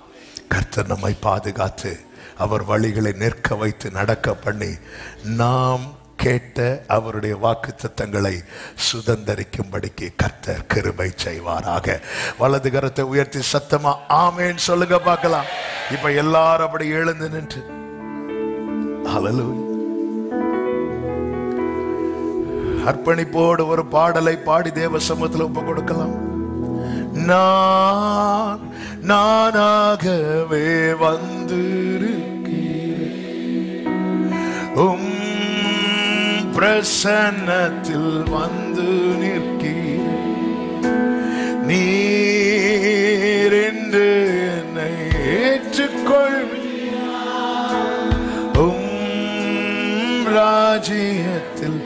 சேர்த்து கொள்வீரா. வலது கரத்தை உயர்த்தி இடது கரத்தை இருதயத்தில் வைத்து கண்களை மூடி நானாகவே அப்பா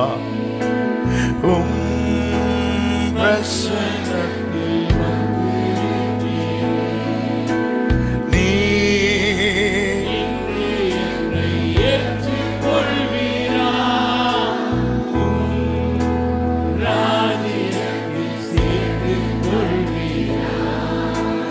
யோசேப்பை போல் நான்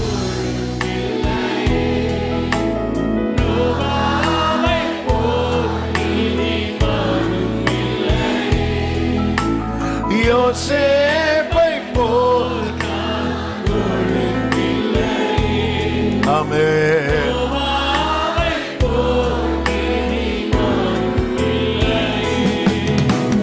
ஆபிரகாமை போல்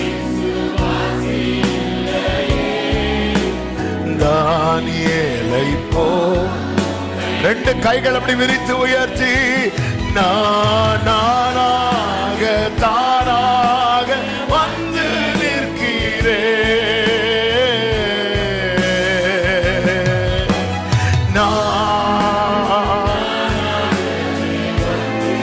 இயேசுவே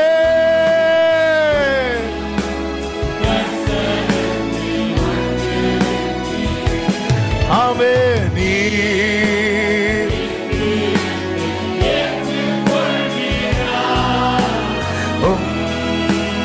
ராஜ்யம் ஆமென். மார்த்தாளை போலும்மை glory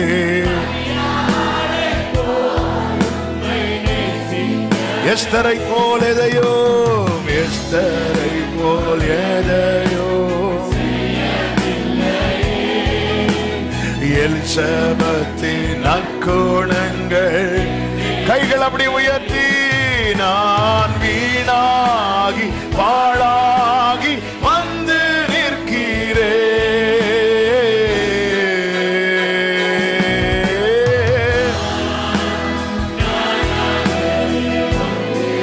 சமம்ரோலமரே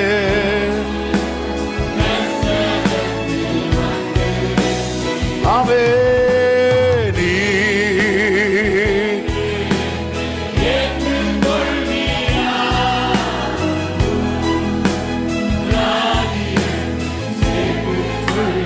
அவன் நெருக்கப்பட்டும் துரோகம் பண்ணி கொண்டே இருந்தான். எவ்வளவாய் கிருபையை அவமதிக்கிறான் பார்த்தீர்களா? நம்முடைய வாழ்க்கையில நாம் கிருபையை அவமதிக்கிறோமா? ஒரு விஷயம், உங்க வலது கரத்தை உயர்த்தி இடது கரத்தை இருந்தது